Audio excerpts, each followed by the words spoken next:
Atraksyon karon ng usa ka barangay sa Davao City diin makita ang nindot nga mga Christmas designs gawas mismo silang barangay hall. Kung asa kini atong Siron pinaagi nining report.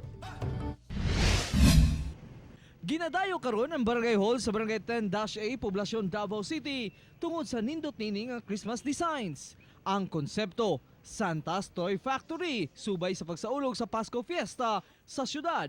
Busa, makita sa barangay ang mga nagkadayang dulaan nga gitampo sa pipila ka mga residente sa barangay.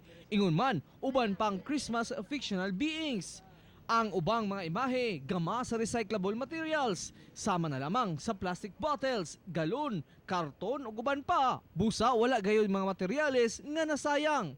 Tumong sa barangay council nga makahatag og kalingawan ug mabati sa mga taga-barangay ang Christmas season. Daghan jud kayo ang dagaan hinaga mag-drop by, magpa-picture, lain-lain, na Bombay, na foreigner, na mga Pinoy. Mo to nga every time na mangutana diri kanang ano daw ba feel daw kay nila ang Christmas sa among barangay. Mo to na yung nga sige ano lang gud mo diha good. Gani ang mga mulabay sa barangay hall, maibo gayod tungod sa kahayag ug kanindot sa Christmas display. Ay, nindot kayo eh. Wapo kayo. Gwapo kayo? Wapo kayo. Mapili mo ang Christmas spirit. Mao. Kapag yung Pasko na yun. Gwapo siya niya. Nindot. Mapil yun na to na Christmas na gyud. Ang mga dulaan Ang siya. mga gwapo kay dulaan. Pakalingaw tanaw. Musiga matagabi ang mga Christmas display. Busa alang sa tumakapusong nangita og kalaagan karong panahon sa Pasko.